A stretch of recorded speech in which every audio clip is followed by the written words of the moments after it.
네, 안녕하세요. C&A 소비자연구소 조윤입니다. 자, 오늘 소비자 핫 이슈에서는 내보법이라고 하는 법에 대한 이야기를 나눠보려고 하는데요. 자동차 문제가 생겼을 때 피해를 보상받을 수 있는 법입니다. 그래서 우리 요에 대한 이야기 좀 자세히 나눠볼 텐데요. 컨슈머 저널리스트 권지연 기자님 모셨습니다. 안녕하세요. 네, 안녕하세요. 네. 내보법 처음 듣는 분들 좀 계실 것 같아요. 네. 뭔지 좀 소개 좀 부탁드립니다. 이 레몬법이라는 용어부터 좀 설명을 해드리겠는데요. 네네. 일단은 새 차에 결함이 생겼을 때 교환 또는 환불을 요구할 수 있는 권리를 말하는 겁니다. 네네. 그런데 이제 왜 레몬법이라고 붙였을까 궁금하실 거 아니에요? 네. 오렌지인 줄 알고 샀는데 집에 와서 봤더니 레몬이더라.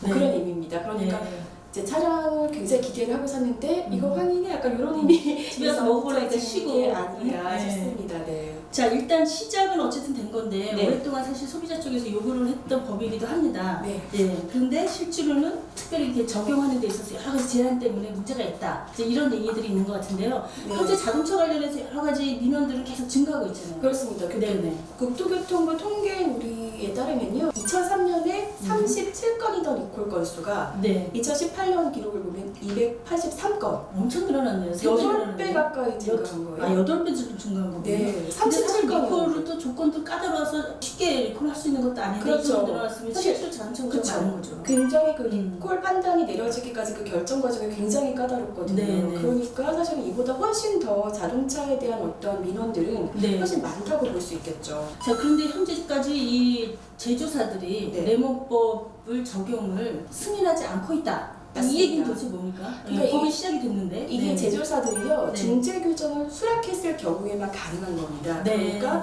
이제 교환 환불 규정을 수락한다라는 계약한 자동차에 한해서 적용이 되는 건데요. 네. 우선은 국내산 자동차 업체들은 다 수락을 했습니다. 네. 그런데 네. 문제는 수입차인 거죠. 수입차. 네. 볼보, 고가차, 고가의 그죠, 차량이 비싸죠. 네. 네. 뭐 볼보라든지 BMW라든지 도요타, 뭐 닛산, 음. 국내에서 가장 많이 팔리는 게 벤츠라고 하거든요. 네. 네. 아, 전 벤츠는 세계 지금 안 하고 있어요. 안 하고 있습니다. 전 세계 판매 순위가 5위고 네. 이 벤츠의 경우는 뭐 우리나라 수입산 자동차의 35%를 점유하고 있는데 네. 안 하고 있는 거죠. 그러니까 이 판매국의 법과 제도를 이행하지 않겠다는, 좀 무시하겠다는 태도를 전 보여서 세계적으로 거의 다 이런 종류의 법은 다 적용되고 있고 다른 나라 수출업들은 다 할 텐데 그 제조사들이 그러니까 굉장히 한국에 아쉬운 거죠. 들어와서만은 이렇게 큰 소리치고 안 하는 거네요. 그렇죠. 그래서 사실은 국토교통부의 안일함도 굉장히 지적을 받고 있는 거죠. 네. 네. 그러면 어쨌든 업체가 수락하지 않으면 적용이 아예 안 되는 거예요? 뭐 있으나 마나 그렇게 있으나 마나한 겁니다. 왜냐면 강제력이 없는 거거든요. 네. 그러니까 임의 규정이기 때문에 그냥 소비자원에서 교환이나 환불을 해주라고 이제 판결을 내려도 이거는 그냥 임의 규정일 뿐인 거고 네. 권고사항일 뿐인 겁니다. 그런데 법을 만들었는데 그렇게 만드는 것 때문에 하여튼 좀 이해가 안 돼요. 그래서 그렇죠. 법 만들 때도 여러 지적들이 많았고 이거는 그리고 그게 사실은 저희 자동차에서 막 불나고 그래가지고 BMW에서 불나고 그래가지고 시작된 거잖아요. 그렇죠.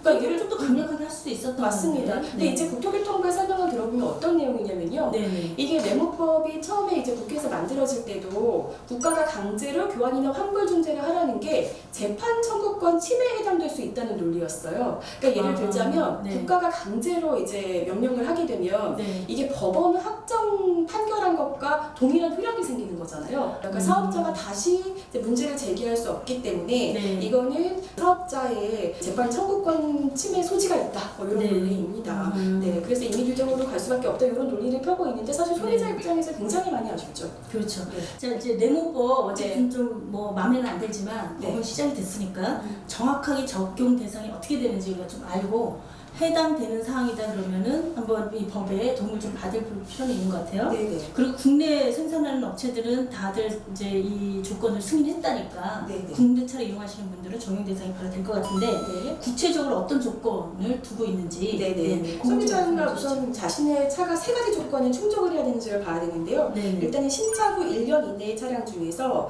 2만 킬로미터 미만 주행한 차량에 한해서 네. 중대 결함인 경우는 2회고요. 네네. 일반 결함인 경우는 3회 이상 발생한 발생한 경우를 들 수 있습니다. 네. 이 모두 충족해야지 레모법에 따른 교환 환불 중재 대상이 될 수 있습니다. 네.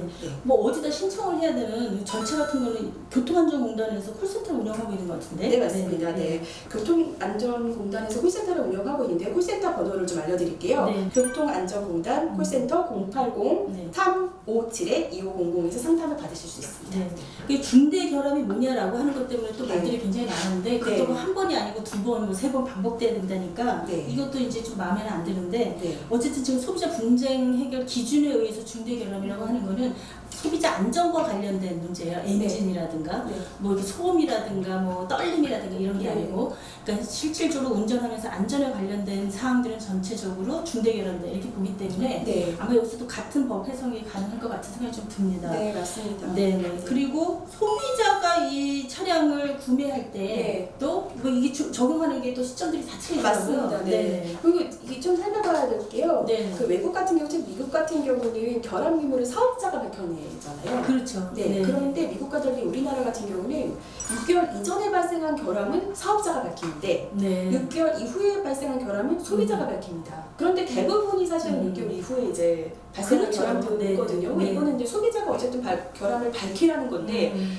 이 소비자 입장에서는 밝히기가 굉장히 쉽지 않죠. 그래서 네. 사실 입증 책임 문제를 해결하지 않으면 레몬법이 사실상 유명무실이다라는 지적은 네. 법이 시행되기 전부터 계속해서 끊임없이 이뤄왔었죠. 네. 네. 어쨌든 레몬법 전체적으로는 뭐 올해 1월 1일부터 시행됐으니까 시행된 지 얼마 안 됐긴 했습니다만은 좀 이런 것들 손을 봐야 될 필요가 분명히 있는 것 같아요. 네. 자, 적용 시점 부분 아까 이제 말씀 좀 드렸었는데 실제로 차량이 어느 차량이냐에 따라서 회사마다 맞습니다. 네, 적용 시점이 또 다 제각각인 것 같아요. 네. 대부분은 이제 올해 1월부터 네. 이제 레몬법 적용을 했잖아요. 네. 그런데 이제 적용 시점이 다 다르기 때문에 살펴보셔야 되는데 네. 한국 GM 같은 경우는 2019년 4월 1일 인도 차량부터 적용을 하고 있고요. 네. 닛산과 도요타 같은 경우는 1월 1일 등록 차량부터 적용을 하고 있습니다. 네. 네. 그리고 계약서에 반드시 이제 꼼꼼히 이제 네. 확인을 해보셔야 되는 거죠.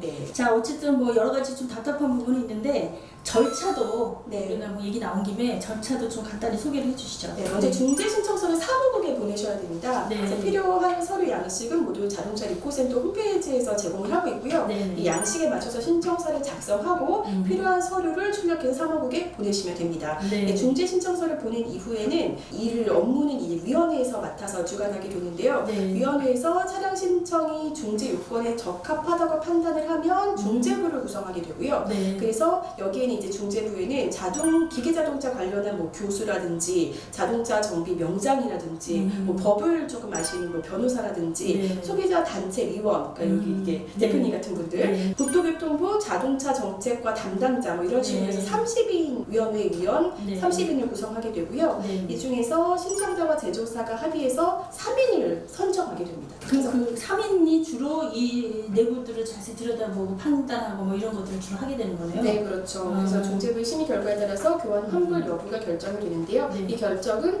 법원 판결문과 같은 효력을 좀 갖게 되고요. 네. 제조사 입장에서도 이 중재문 결정에 따라서 교환이 되니까 환불을 해줘야 할 의무가 생기는 것입니다. 다만 네. 모든 과정이 마무리될 때까지 걸리는 이제 시간은 알 수가 없습니다. 네. 그래서 법이 아직까지는 처음 시작된 데다가 아직 이제 정착도 제대로 되지 않았고 기한이 명확하게 제시되지 않았기 때문에 네. 이제 한 건 한 건에 대해서 네. 이제 중재가 진행이 된다고 보시면 네. 될 거고. 어쨌든 뭐 이렇게 그 기다리던 레몬법이 시작이 됐는데 네. 이 뭐 적용 기간도 다 틀리고 또 강제 적용도 아니어서 네. 제조사가 할지 말지 결정을 해야 되고 네. 그리고 또 아직도 안 하고 있는 수입사들도 많고 거기다 사실 판결이 어떤 일정 정도 대부분 다 분쟁조정위원회들은 기간을 정해서 일정 기간 안에 해라 이렇게 다 법적으로 명시를 하고 있는데 네. 그것도 이제 빠져 있는 부분도 좀 아쉽고 하네요. 여러 가지로. 그렇습니다. 그래서 하여튼 국토부에서 좀 더 적극적으로 소비자 피해를 예방하고 소비자를 위해서 좀 더 적극적으로 법 개정을 좀 했으면 좋겠고요. 사실 공정거래위원회에서 운영하는 소비자 분쟁 해결 기준이라고 하는 게 있습니다.